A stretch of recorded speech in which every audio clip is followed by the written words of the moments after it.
shot, title, well not title, medal, I'm upgrading her. Hey, Autumn Athletes, Larry Sorensen here. Today I'm going to chat with April Smith to find out what makes her an Autumn Athlete that's not done yet. Remember, if you enjoy our content, please like, subscribe, and ding that bell for notifications. All right, let's begin. April, thanks so much for joining us today. Why don't you start us off with an introduction? My name is April Smith. I am 47 years old, and I'm from a small town in Nebraska. I'm married. I have two boys, Drew and Derek. I've been married for, 24 years, and I now reside in Clovis, California. I am a track and field coach, and I teach and I instruct for USA Track and Field. Well, it's great to meet you. I really appreciate you coming on and chatting with us today. We're going to do things a little different today because I want to talk a little bit more about your coaching to start with, and then we'll talk a little bit about your personal journey and move on from there. But tell us a little bit more detail about, who you coach, events you coach, just the whole thing of being a Olympic development coach, what goes into that. Just educate us on that whole process, and then maybe fill us in a little bit on some of your highlights as far as athletes that you've trained and that type of thing. As an Olympic development coach, a lot of what we do is we transition athletes from collegiate athletes to their post-collegiate career. And a lot of times they're not really our athletes. And so you might work with an athlete in a brief period of time. And Brooks Johnson taught me this, that they're not your athlete. And so that's always stuck with me. And it's actually helped me because it's like anything. You take your athletes' pains and you're like, what did I do wrong? Oh my gosh, I should have done this. And why didn't I do this? And so that's actually helped me to take a look at it that way. But basically, we try to transition those athletes and help them with resources and those little extra things. But a lot of it is more on the sports psychology side. There's training aspects, and yes, we help them in the weight room and we point them in the right directions. And sometimes, for example, I worked with Chase Ely before she became Chase Jackson, and it wasn't working with her as her coach. It was more of I was one of her coaches on Team Medellin when she was 19 years old. Her first Olympic team, her first, U20 team. And it's more of a relationship that you build. And it's kind of a confidence that that trust that her and I have to when she was struggling with one of her coaches, her and I had a conversation and she transitioned to a different coach and it exploded her career and she did great. And so it's one of those things that I don't look at it as I coached her and made her this, 21-meter thrower, but I looked at it as the aspect that I'm one of her. I know she knows she can come to me, even if it's just to vent and just and get out of it and move forward. And it's kind of nice having that. It's almost like a security blanket feeling. And I think that's a role that I have played in quite a few athletes' lives, in the sense that they might be frustrated, but they know that they can come to me and I'm going to tell them how amazing they are. And I'm going to point out all the little things that make them and give them the superpowers that they have. And it allows them to relax and listen to their coach and just do what they know they can do. And so it's, I've had two Olympic trial qualifiers in the sense of actually making trials standards. I've had several national qualifiers. I've had Yasmin was the Mexican qualifier, placed third for her country in her country's what would be our national championships. I coached Vanya Spych, who she held her country's record in the javelin. So I've had a lot of this really fun opportunities to work with athletes and then help them kind of just see who they are and what they need. I'm not a cookie cutter coach. I'm one of those that I take a look at an athlete or a coach or anybody and I'm like, wow, that's your superpower. Did you know that was your superpower? And I'm like, maybe you need to like capitalize on that. That's kind of unique. And so that's kind of who I am when it comes to that. So you mentioned some throws. So what do you all coach and mentor? Is it just throwing events, and which specific throwing events that you do? Or have you mentored or worked with other athletes in athletics? Yeah, actually, I'm really unique.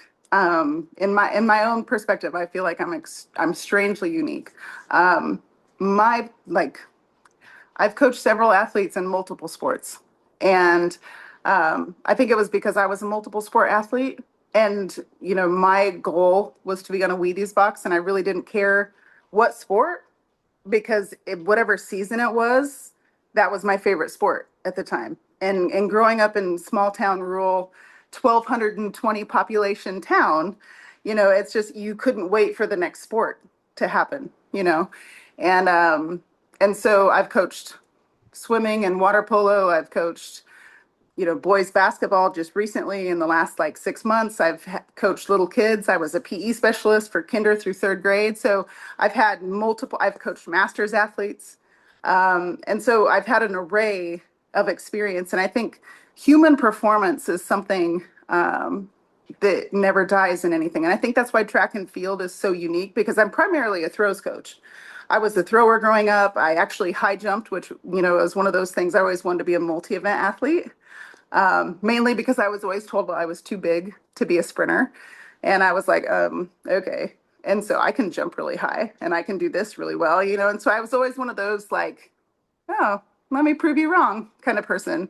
I played volleyball in college. And so with having a dual sport, there really wasn't anything I didn't feel like I could do. And so with the athletes that I work with now, it doesn't really matter what sport they're in. My son plays baseball at Oregon. My other son is at UCLA doing track and field, and he was my water polo kid. And so I've helped kids with water polo issues, and I've helped kids with swimming issues and baseball, and so like I said, a lot of what I do is allow them to on the sports psychology side, and really take ownership of the things they can control and the things that they can't control. Being a multi-sport athlete, which I am too, I've also coached multi-sports. So, you talk a little bit about how the mental aspects are kind of universal in a sense in many ways.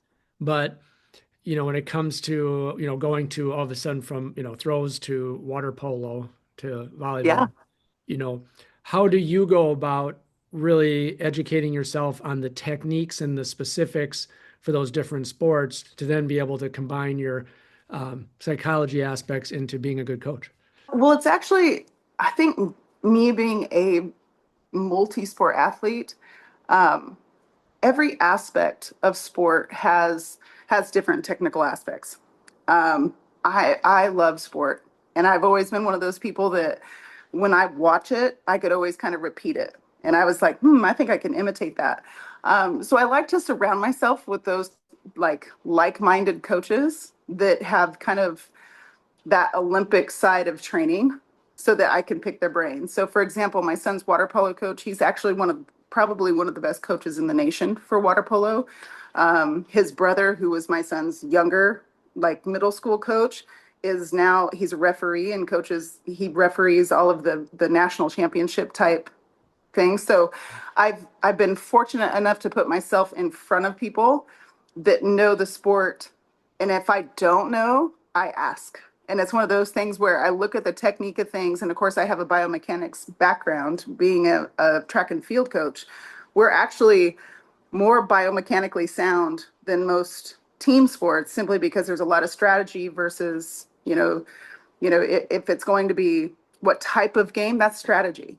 And so you're either going to have a really fast football player, you're going to have a very strong football player. And it depends, are you a running game or are you a, passing game? So knowing the strategy behind stuff. But a lot of it is a lot of kids, especially with COVID, it hit our kids on the self-esteem side. And even our masters athletes, going from being able to always be around somebody and having conversation, because we were pre-cell phones. So it's like now all of a sudden I'm in front of a technology that I'm not sure how it works. And I can't, did you hear me? Can you see me? And it's like, and so it's those kind of transitions of just bringing them back to their basics. And it's honestly, when I coach track and field, the first thing I ask is, did you ever play any other sports? Because then if they're struggling with how to engage their core, then I can say, oh, you were a basketball player. If you were a post, how would you engage to where somebody can't push you underneath the basket? Or if you were a football player coming off the line, you engaged your core, or you were on your butt, you know? So there's things like that I love being able to have more than just throwing as a background, because then I can say, hey, I was a middle and then right side. So when I want to hit cross court, you know, I'm throwing javelin and I come here like this, I want to hit cross, I'm going to keep my thumb down. You know, it's no different than when you're hitting outside and you want to go cross court, you know, and so it allows me to help those athletes have that same kind of thought process. Oh, well, I can hit a volleyball. Yeah. Oh, that's the same. Okay. And just have that realization. I agree. The visualization, folks ask me about my coaching. I say probably the number one ability that I have is to be able to watch someone one time take a swing. I was a volleyball coach as well. Take a swing, take a throw, or take a jump, and be able to replicate it exactly what they did.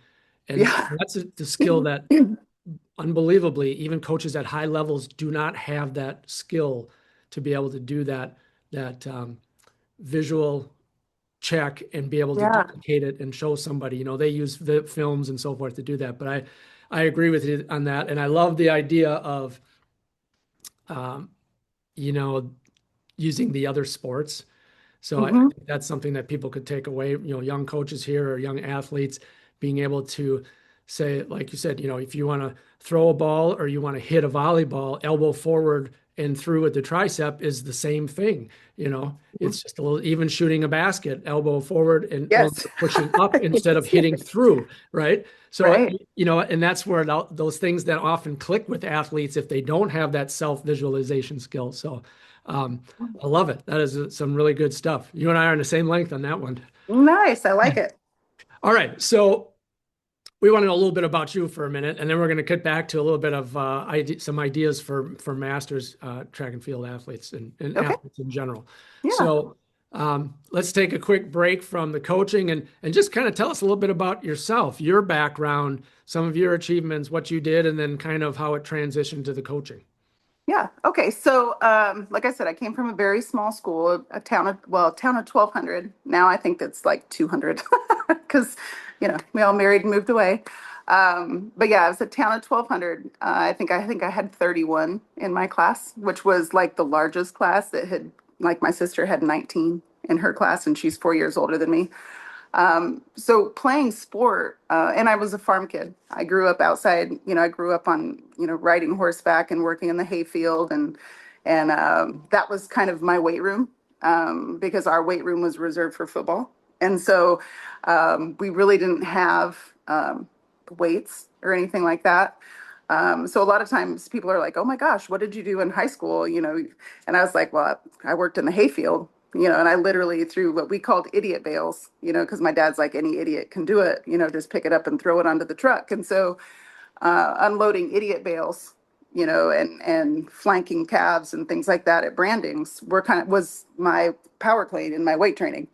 And so being able to do sport also took you away from some of those chores and that manual labor. And so I was one that I couldn't wait for practice after school, or if, we have practice early in the morning. I guess I can't go check cows this morning. So I'm going to go, I can't do feeding this morning. So, which my dad was great. You know, us girls really, it wasn't like we had lots of manual labor, but sport was just always, in all honesty, sport for me was when I first saw the Wheaties box. And I saw Mary, and I know like everyone's like, no, it wasn't. I think I was like 6 or 7. And I wanted to buy every single one of the Wheaties boxes that had girls on it, because it was like Mary Lou Retton and Janet and, you know, all these different people. And I always was like, that'd be so cool to be on a Wheaties box. And so we had a trampoline, and I lived on that thing. Like, I mean, since I was 6. We had a trampoline, you know, and I was like, how many backflips can I do? And how many, you know, and I pretend to be this gymnast, you know, and it was just crazy. And then, you know, I'd horseback rode, you know, bareback, or I'd go to my grandma's house on horses. So it's like my strength levels were abnormal just because you're a farm kid, to be honest. And so my first true sport was swimming. And I was in elementary school, like, I don't know, probably fifth, sixth, seventh grade, fifth grade, sixth grade. And I had failed swimming lessons. And I came home and it was kind of a dumb reason why I failed, but I did fail swimming lessons. And my friend, that afternoon, we were at the pool and my friend said, I'm going to join swim team. And I was like, oh, I want to join swim team. And my mom's like, you failed swimming lessons. Like, you don't get to join swim team. It's the same coach, literally the person that, and I said, well, Mom, it's not that I didn't like know how to swim. I didn't like what we were doing. And I was kind of being obstinate and I wasn't listening. I was, and so my swim instructor, Mrs. House, she goes, well, I'll give her the day. And if she can make it through the day, then she can be on the team. And so, of course, I, did everything I was supposed to do. And my mom asked, like, is she going to be able to participate? Because it's the first time she wanted to actually do sport. And she said, well, actually, she's one of my strongest swimmers. So it was really kind of a unique, like, thing. But swimming was my first. And in fact, when I was in junior high was when the first time that we ever got to play, like, basketball and volleyball. And so we didn't have like here, my kids were playing sport in like six Yeah. with a team, with a club, and we didn't get any of that stuff until junior high. So swim team was the only thing. And we only had swim team in the summer. And then I did one or two, like junior Olympics swimming. And it was with this club team in Chadron, Nebraska. And I think I went to one or two meets and I got a letter from Stanford inviting me to Janet Evans. It was like a camp and it was the coolest thing ever. And it was invite only. And I was like, Mom, oh my gosh, and it's like, it's Janet Evans, and Mom's like, it's in California. And so I didn't get to go because of some of the financial like costs and, it wasn't, we were invited to the camp. It wasn't free, but we were invited to the camp kind of thing, And so my first love was swimming. And then when we got into junior high, I started cheerleading and some of that. So I got to do some of my gymnastics things and cartwheels and splits and all those kind of cool things.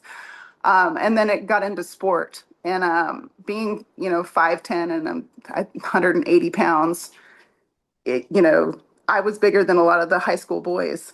And so then it was like, hey, are you going to come play football? And I was so mad. I was just like, I'm a girl, and I was like, you're supposed to think I'm pretty, not one of your teammates, and that kind of thing. And my dad told me, he said, how you shut them up is you say, yeah, I'm coming out.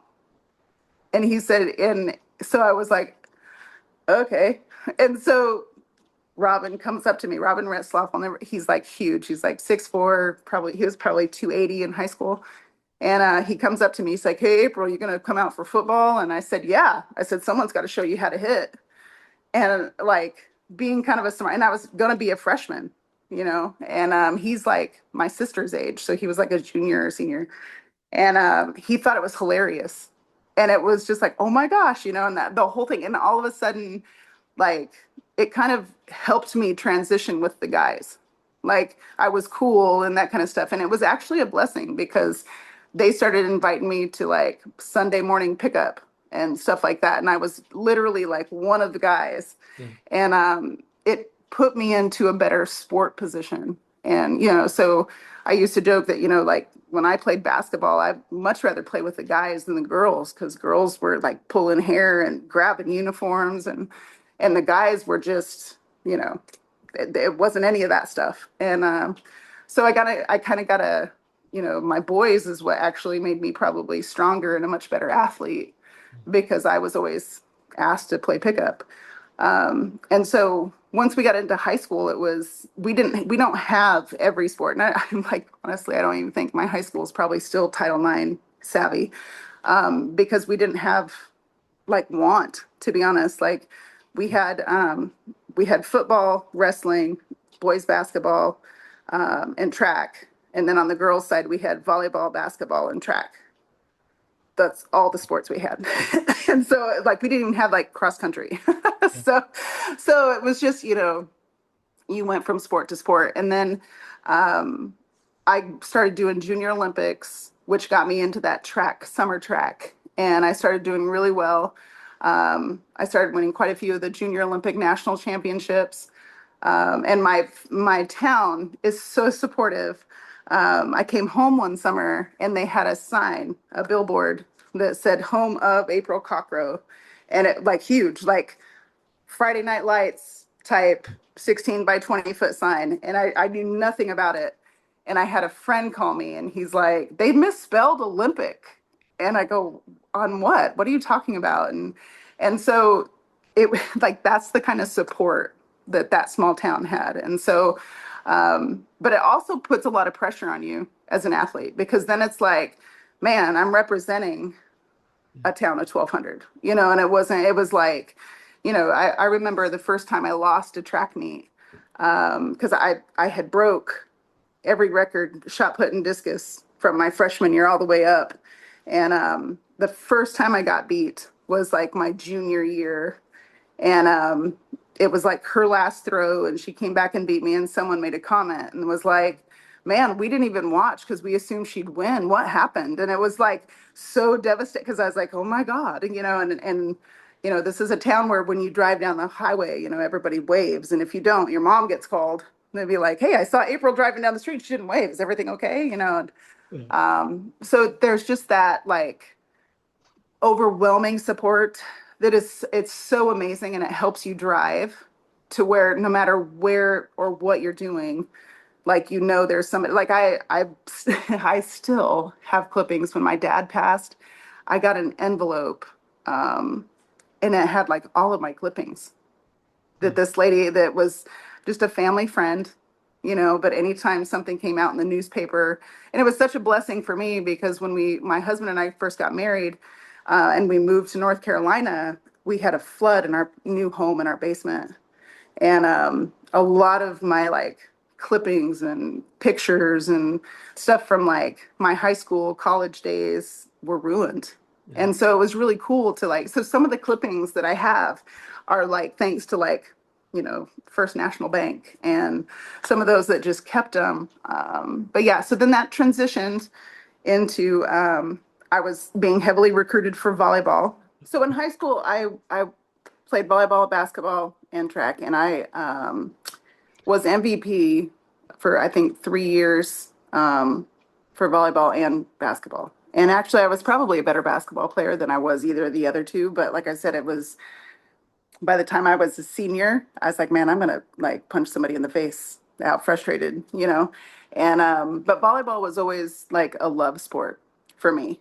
And it was my senior year that we actually had an opportunity to possibly go to state in volleyball. And there was only 13 of us on the whole team, and it was like, it was a really cool year. And two of our starters got an MIP, which is minor in possession, and which meant that they went to a party and got caught drinking. Okay.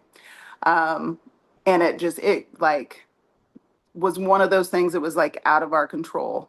And it was so frustrating for me, because my mom actually worked at the cop shop. She was actually a dispatcher. And so of course I was, I was never privy to any of those parties anyway, but not that I would have went anyway, but it was like just heartbreaking for me, because it was like, man, we had this opportunity. And so it was really frustrating. And I was on a visit for track and field, and I had asked, we were at Kansas University, and I had other, like, I went to Arkansas on a visit, Nebraska on a visit, and I was at Kansas, and I had said something about volleyball, because I had received a letter on volleyball from Kansas, and I was like, I'd love to meet the volleyball coach. And my mom kind of pulled me aside, and she said, you can't control your teammates. So she said, I know your love and your passion might be volleyball in the sense of what you want to do, but you can't control that part. And so I literally signed with Kansas University, like on my visit. And Gary Schwartz was not ready for that. And so I had took the visit on the very last day, which would have been like we have this, you have the dead period and all this stuff, right? And I took it on the very like last day or first day of the dead period. So it was like one of those things where I was still legal, but it was about to like not be. And we're sitting at breakfast and he offers me a full for 5 years. And I was like, well, can I just sign it here? And he like, kind of looked and my mom was like, oh, okay. And so he had to like hand type. It was, I wish I would have had like then had a video camera because he literally like typed up my NOI and I signed on my visit at Kansas to do track and field. And so when I got home, there was two official visits I had to cancel. They were not very happy with me for having to cancel. One was to Minnesota, and then the other one was to Colorado. And so you know, Nebraska, a lot of them were really hot because it was like, you said you weren't signing till let and so, but it was one of those things when I walked onto campus, I just knew, I loved it, everything about it. And I get to campus and Lori Lori Trapp was the coach at the time. She was amazing. And it was the first time I'd ever had a female coach. My high school coach was the bus driver, Blaine Began. And this is going to sound really inappropriate, but you have to kind of understand the time and like the era. But his only coaching cues to me was he's like, honey, and he's very country. He was a rodeo guy, very, very old school, like John Wayne-ish kind of person.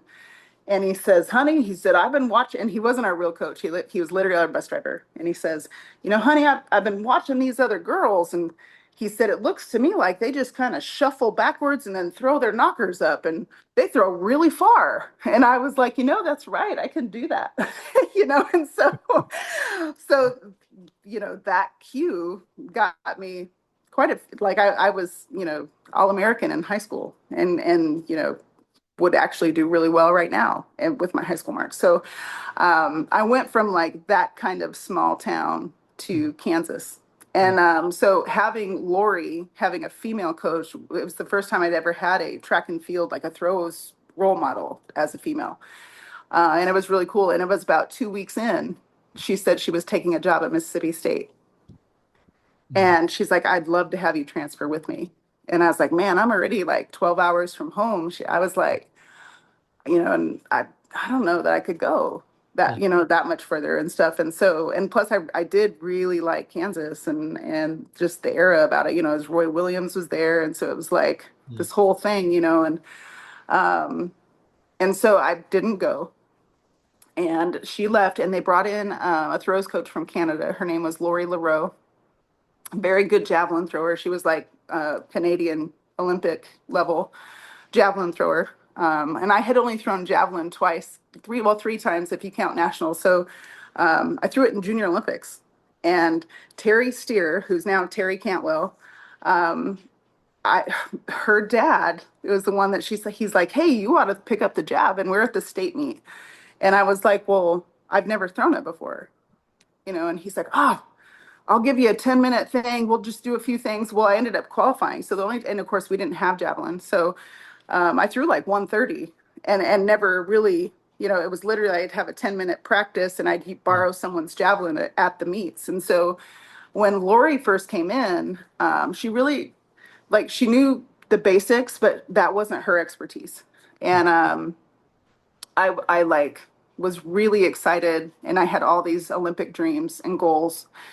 And our fall went really well. And then all of a sudden we got into spring and it was like she questioned herself. And so we'd go to a track meet and all these coaches that recruited me, she would go talk to them and she'd be like, hey, the Nebraska coach thinks you ought to do this, or hey, the Colorado coach. And I was like, okay, what do you think? Because you're my coach. I didn't go to them, and so there was a part of me that I was like, wow, okay, she doesn't know for sure. Like she's uncertain. And it was really frustrating. So then I told her, I said, I'll be a javelin thrower. I mean, I threw 130 feet in high school with like 3 weeks of practice. So teach me. And, she made a comment that like stuck with me to where I ended up transferring. And she told me, I asked her, I said, hey, I'm 2 inches from qualifying for nationals as a freshman. Can I go to this last chance meet? And she said, well, you don't have a chance in hell of making it. Why would I take you? And I grew up in a house that was like, you can have anything you want. You might have to go about it differently, and you might have to work a little bit harder, and you might have to do things differently, but you can have it if you work hard enough for it. And when she said that to me, I was like, wow, she has zero faith in me. And so I talked to the head coach about it, and he said, April, she just doesn't know you. Give her a year to really, she came in January. She doesn't know you. She doesn't realize who you are. She doesn't realize, give her an opportunity to really know you. So I stayed, and it just seemed to get worse. And we were at Drake relays, and I was kind of going backwards. Like I was throwing the same distance. It was a really frustrating time. I was stronger than ever. Really frustrating. And Doane College, which is where I ended up graduating from and ultimately playing volleyball at, Dave Dunnigan was at a camp, and they would come out to the Midwest every summer for 2-3 weeks. And when I first heard about it, I was 12 or 13. I was junior high. And my mom said, she's like, hey, we don't have a throws coach except Blaine, the bus driver. Let's go learn about it. And so they would drive me 2 hours, and they would sit in the parking lot and watch camp. While I did camp, we'd go eat, and then we'd come back. And they literally, my mom and dad would just chill, hanging out, watching camp, in the car. And it was like Dunny had a sack of magic. And so my 8th grade year, the first time I ever did camp with him, I went from throwing 101 feet to 130 in a week. And so honestly, when I first graduated, I planned on going to Doane, and he had retired. And he said, I promised my wife that, we would move and let her career. And so he retired the year that I graduated. We get to Drake, and the head Doane coach, Ed Fye, comes up to me, and he said, Dunny's coming out of retirement. And I go, what? And he's like, yeah, he's just, he can't stay away from it. And I was like, and so literally that Monday, I told Coach Schwartz that I was transferring. And so in 98, I transferred from Kansas University to Doane College, which was an NAIA school. And everybody thought I was nuts. They're like, why are you leaving D1? And I was like, I want the Wheaties box. Literally, I'm majoring in sport. And that's how I felt, and if anybody was going to get me on the Wheaties box, it was going to be Dave Dunnigan. And so I get to campus, and Doane had been heavily recruiting me in volleyball. And so I kind of made a phone call, and I was like, hey, Coach Meyer. I said, I don't know if you remember me from a couple years ago, but I said, and she's like, well, aren't you throwing now? And I said, well, yeah, I'm a thrower, and of course she hadn't seen me in 2 years. So it was right of her to be like, she's like, well, you're probably not in volleyball shape. And, a thrower, we kind of have that stigma of being not as athletic as what volleyball coaches would want you to be, right? And I said, okay. I said, well, I am going to be on campus. And so, if anything ever changes, I know Dunny wouldn't mind and that kind of thing. And because I was going to be walking in a very good position NAIA-wise, just with my marks as well, too. So I knew it would be a good environment. And so I get to campus, and it was kind of funny. She sees me, and she goes, wow, you're fit. And of course, the Doane throwers, big, strong girls, but they you could tell that I was a multi-sport athlete. Mm-hmm. And a lot of people didn't realize I was a thrower. That a lot of times they thought I was a basketball player. And so it wasn't until January she had kind of a revolt on some of her, and I would sit and watch practices and just watch and wait, because we shared the same gym. And so I'd sit and watch practice. I was like, man, I could work that girl. Oh, and I just and so there was one day she had 2 or 3 girls that just kind of walked out on her. And I just happened to be sitting on the floor watching, and she goes, hey, Kockrow, you want to play? Come on over. And she let me finish out practice. Hmm. And those girls just kind of stood and watched. And she's like, I don't need you. And it was such a like crazy situation, because I know Dave walked out of his office and was like, what is happening? Like, what is, and so that was my junior year. And I had some crazy injuries in at Doane that are just freak of nature injuries. I think it was the fall of my junior year. I was hit in the lower kidney region with a shot put. Took me out, took me out of commission for a while. I was very lucky. I was as muscular as I was. I didn't have any kidney damage when it hit. It literally felt like a hot water balloon hit me and just dispersed like through my body. It was crazy. And I was throwing really well, right? Like really well.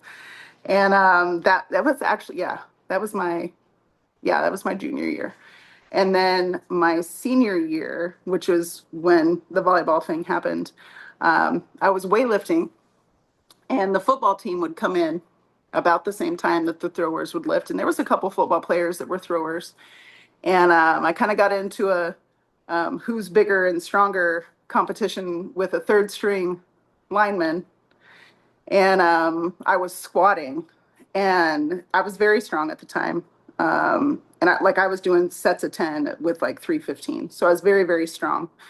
And I remember going into Dunny's office, and I said something. I said, man, I had a really good work. And this is the 1st of March. And I was like, I had a really good workout today. And it's on both of us how stupid this was. But he said, well, what were your lifts?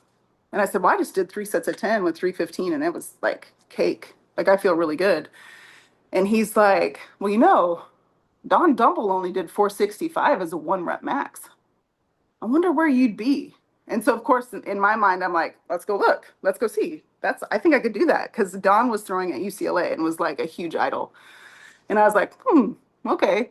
And I go back in. I'm not tired, but of course, your body is fatigued after doing that, and you don't think about it.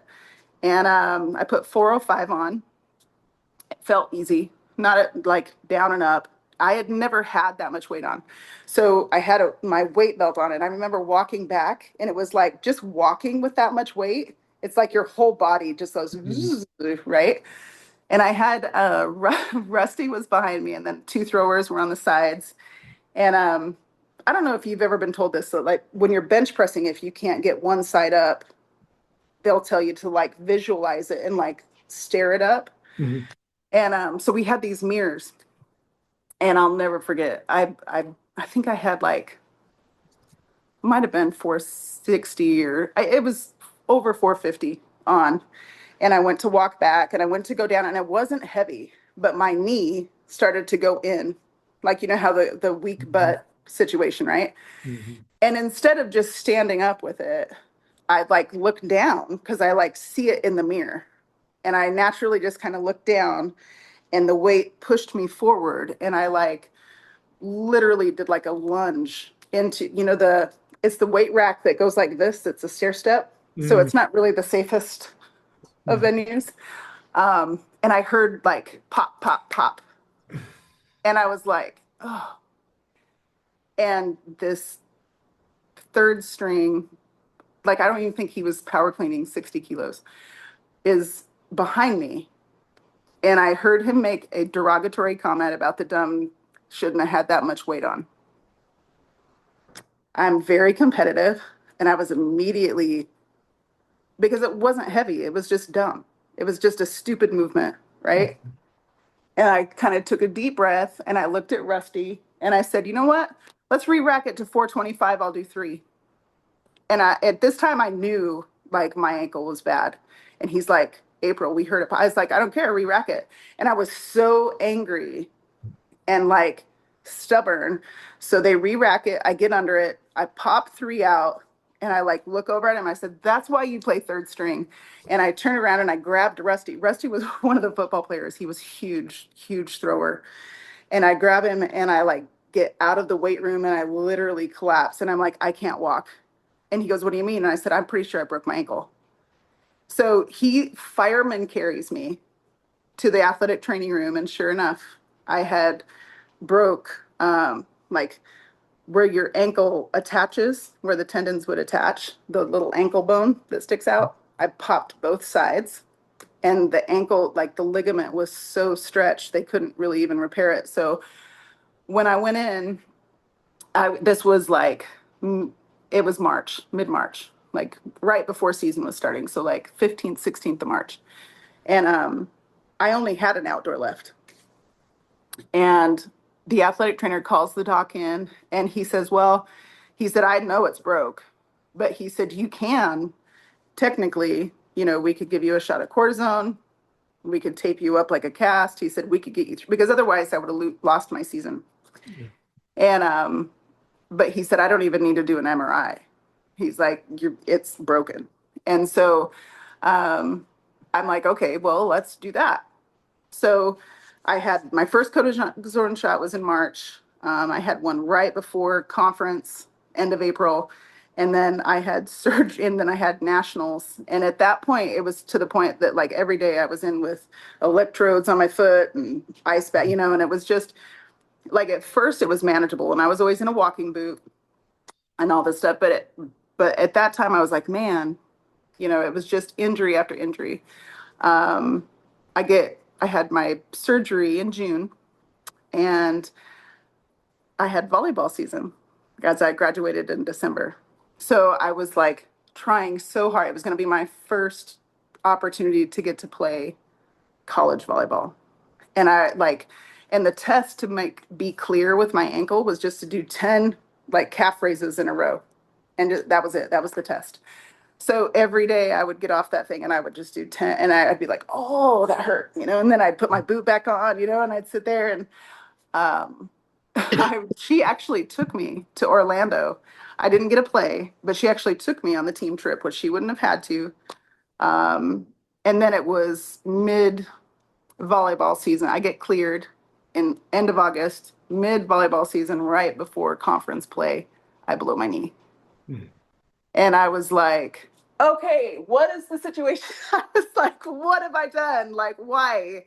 And it was just, and it, and so it was just, it seemed like, I never really, I've had some incredible awards, and I've had, I've been to Europe, and I like all these things on the right track to get, for this Wheaties box and this dream that I want. And then it just seemed like injury after injury after, and I kept like, and a lot of it was me not realizing I was overtraining. It was like I was on the seafood diet. If I saw it, I ate it. I loved it.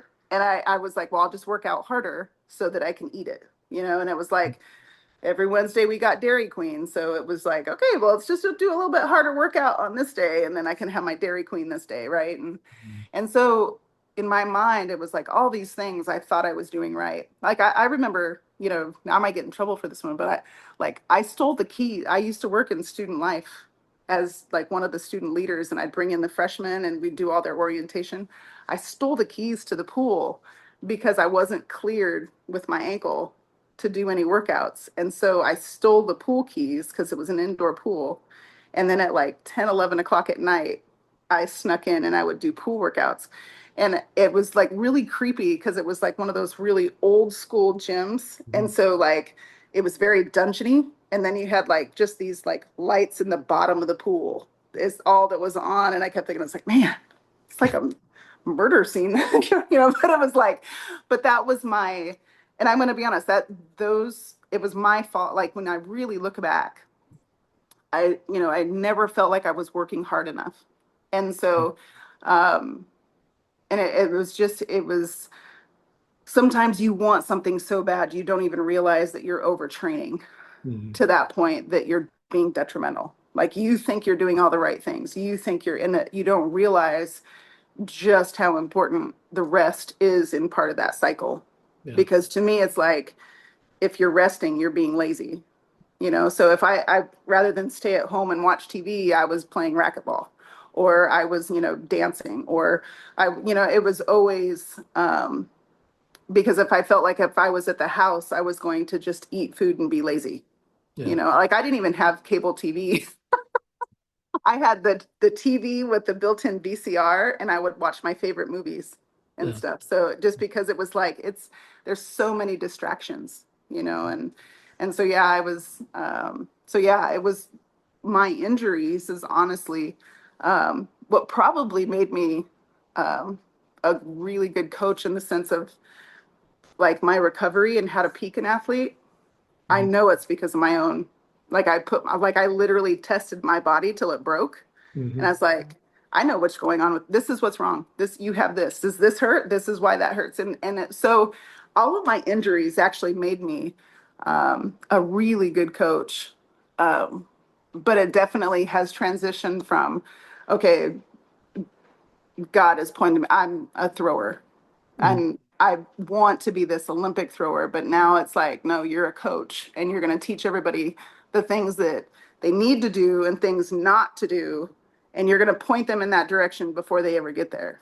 And I think that's why like the sports psych thing means so much to me, is because I had a lot of sports psych need Yeah. through those injuries, and it was like, we really didn't have that, Yeah. so it was suck it up and you're fine. And what's wrong with you? Well, go work out, take the aggression out.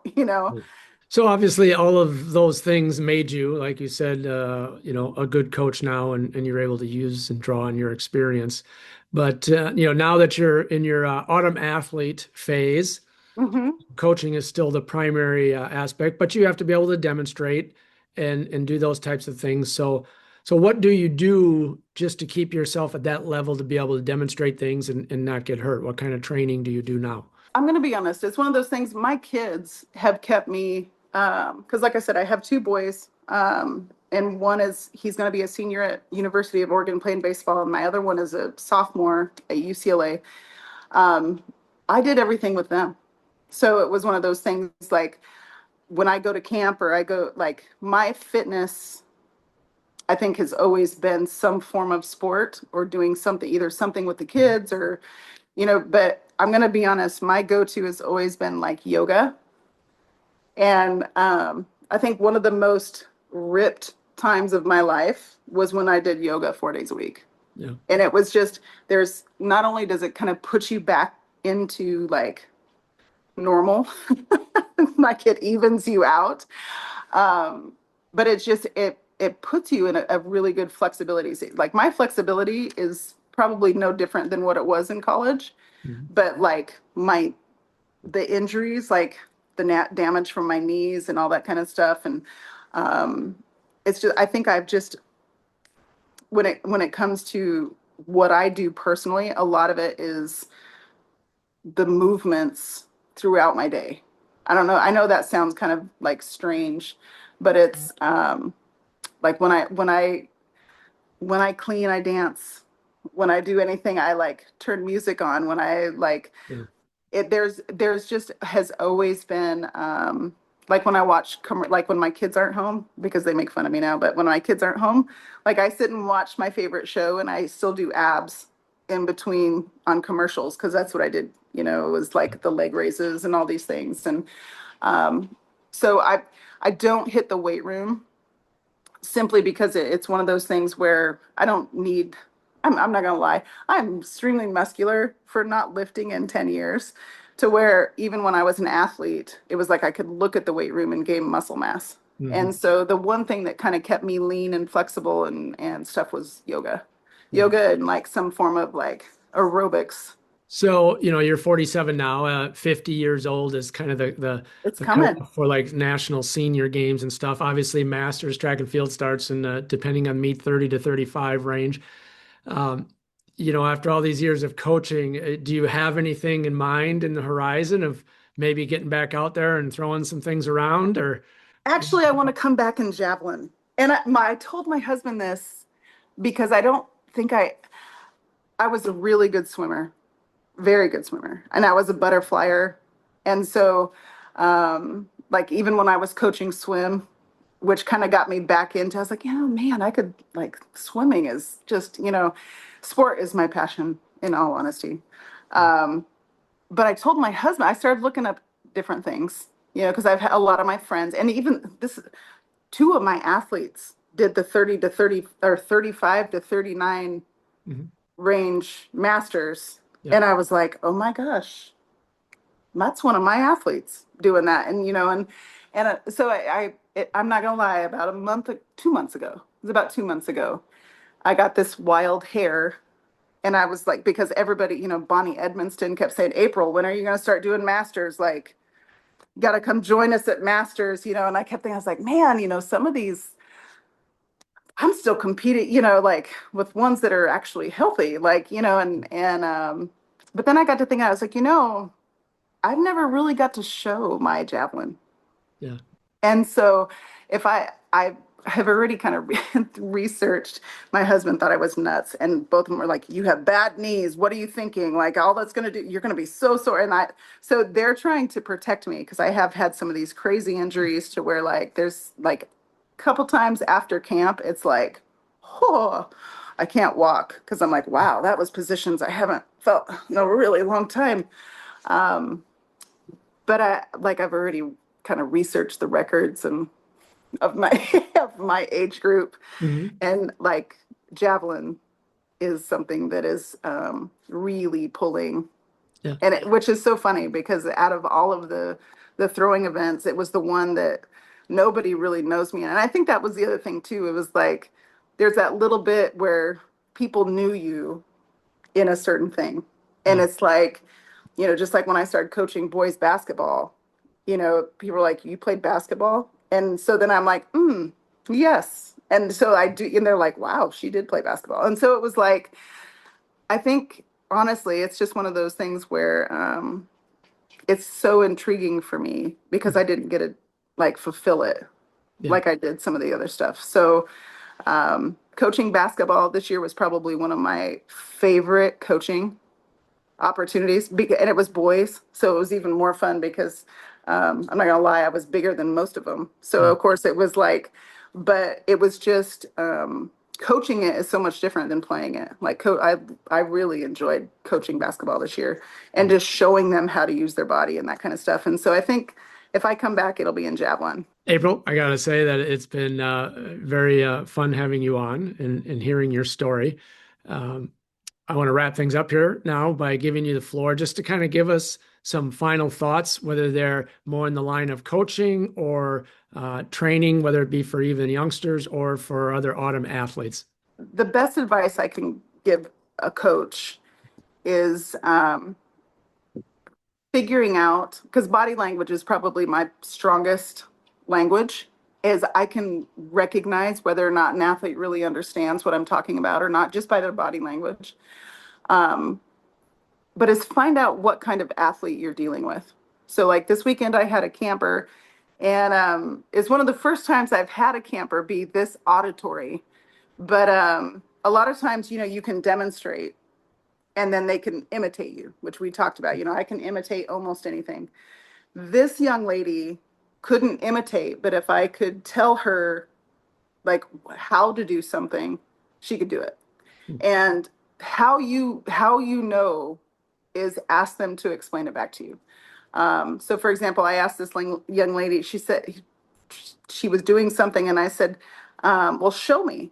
And she couldn't. And she goes, well, no, this is like, I was standing up too early. And I said, well, no, show me. Well, it allowed me to know, okay, if I want her to do something, I don't have to show her. I need to tell her explicitly. So we started working and I said, you need to take your knee and throw it to the ground and let your body rotate around that axis. And it was like this. Mhm. And so having your athlete or, explain back to you what you're wanting them to do teaches you what kind of athlete they are. And a lot of times we don't even realize we're that athlete. And so that has probably allowed me to be able to communicate the best. Yeah. But I think with masters athletes, as far as like your fitness and things that I would give just in my own, keeping up with the protein and some of that kind of stuff. But knowing that every practice could be a little bit more quality, you don't need as much quantity. Mhm. And I think that's where sometimes like masters athletes get into that mind frame of what they had to do in the past, and it's like, you don't need to, because you already have that. That's already in the memory bank. Now you, like, every practice you have just needs to be quality and needs to be almost shorter than normal. And I think that is, those are the kind of things that, I always want somebody to kind of take away with is, listening to your body. And if, it tells you when to shut down and some of that kind of stuff, but also, if it feels good, it doesn't have to be technically right either. I have some masters athletes that are broken in the sense that their range of motion is altered because of whatever, situation. And, you watch other coaches try to, you've got to get into this position. Well, their body can't, but you can alter their arm slot and it's okay. Yeah. You just, and so I think being able to understand that technique varies with body, superpowers is a big thing too, because this is a lot of thing people don't know either. I coached my husband. Oh, that's how we met. Oh, yeah. And I was a graduate assistant, so technically we could have been teammates. Yeah. And it's so funny because being a spouse coach, there's such a fine line, and a lot of these masters athletes, their spouse is their coach. Right. Because that's who's with them all the time. And I mean, it's, when because he's 3 years younger than me. And so there was times that when I wanted to like get on him as a coach. Yeah. And I was like, man, I got to go home with him tonight. And I was like, that might be really unique when we get home. And so you kind of shelter and you give them the benefit of the doubt. You're like, I know they work hard. And there was one time that we were coming home from Clemson and I was driving the van and I was hot because he did not perform well. And I knew he was lackadaisical all week, and I kept giving him the benefit of the doubt. And it just all like came up to a head. And I said, he goes, "Why are you so pissed?" And I was like, "I'm going to be honest. There's times I wish I could talk to you as an athlete and not as my husband." And he's like, "Say it." And I looked at him and I said, "Well," and I just bleh as a coach. And he goes, and he always rode shotgun. And so he goes, So he takes his earphones and he puts his headphones in and literally like never responds, just lays the seat back and and was out for like the 3-hour drive home. And I was like, oh my God, and so it's funny because, those, and that's something that like, if I do my training, I probably won't do it with my husband. Yeah. Because all those times that like, because I know that we're both super competitive and like, he's going to want to push me and I'm going to be pissed and I'd be like, and so it's interesting, the dynamic, but, and of course, and then having the boys, we both kind of coach the boys and work with the boys and that kind of stuff. And so it's like, I've gravitated towards that sports psych aspect because it is such a crucial aspect. And like I said, the athletes that I've been able to like actually get to work with and train, that's probably the reason they performed the way they did. Wasn't just, some of the manipulations through practice and technical changes and the weight training that, Art set me up with weight training that I swear I can have it. I had 4 girls bench pressing over 300 pounds, and so like to get those athletes that strong, but there's a mental component that I think is where like it's such a different level to where the physical is so minor in a lot of it. Well, there you go, folks. April Smith. Yeah. She is definitely an autumn athlete that's not done yet and certainly helping others that are the same. Remember, keep moving, set your own goals, and train hard to achieve them. Thanks so much for watching, and we will see you next time.